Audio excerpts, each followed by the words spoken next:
আজ না ভাত খেতে ইচ্ছা করছিল না। কি খাবো, বাইরের খাবার, ওগুলো তো আনহেলদি। ঘরে যা সরঞ্জাম আছে তাই দিয়েই কিছু বানিয়ে নিই, এই ভেবে লেগে পড়লাম। আরে যেই ভাবা সেই কাজ।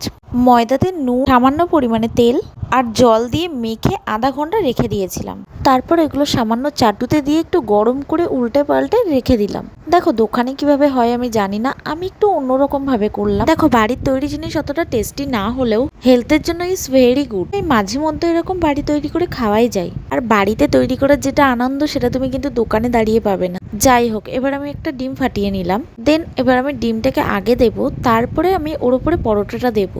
চলো রান্না করতে করতে তোমাদের কিছু কমেন্টের উত্তর দেওয়া যাক। শিউলি দেবনাথ আমাকে কোশ্চেন করেছে, খুব সুন্দর হয়েছে এই হাসির ভিডিওটা, কোথা থেকে অ্যাড করলে গো? তার আগে বলি দিদিভাই, তুমি আমার সব ভিডিও দেখো, তার জন্য অনেক ধন্যবাদ। আর এই হাসির ভিডিওটা আমি অ্যাড করেছি গুগলের একটা মাই ইনস্ট্যান্ট অ্যাপ থেকে, যেটা তুমি খুব সহজে প্লে স্টোরেও পেয়ে যাবে। আমি তোমাকে মেনশন করে দিলাম, এখান থেকে তুমি খুব সহজে ডাউনলোড করে নিতে পারবে সেই হাসির মিউজিকগুলো। আচ্ছা, গোপাল দাস এবং উমা দাস আমার প্রত্যেকটা ভিডিওতে তোমরা কমেন্ট করো, এর জন্য তোমাদেরকে অসংখ্য ধন্যবাদ। এভাবে আমার পাশে থেকো দিদিভাই দাদাভাই। আচ্ছা, রোলের জন্য আমি পেঁয়াজ আর শসা লঙ্কা গুলো আগে থেকেই কেটে রেখেছিলাম, সাথে বাদাম, টমেটোর সস আর চিলি সস আর লেবু কেটে রেখেছিলাম। এবার দেখো একটা সুন্দর করে আমি একটা সাজিয়ে নিচ্ছি, দেখেই যেন পেট ভরে যায়। আচ্ছা, তোমরা কে কে রোল খেতে ভালোবাসো?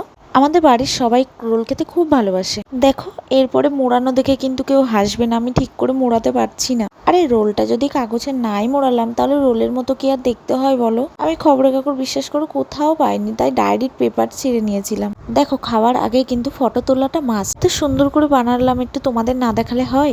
আহা, রোলের কি স্বাদ! আরে একদম লোভ দেবে না, তোমরা এবার বানিয়ে খাও, আমি তো শিখিয়ে দিলাম। বলো, আজকের মতো টাটা, দেখা হচ্ছে নেক্সট ভিডিওতে।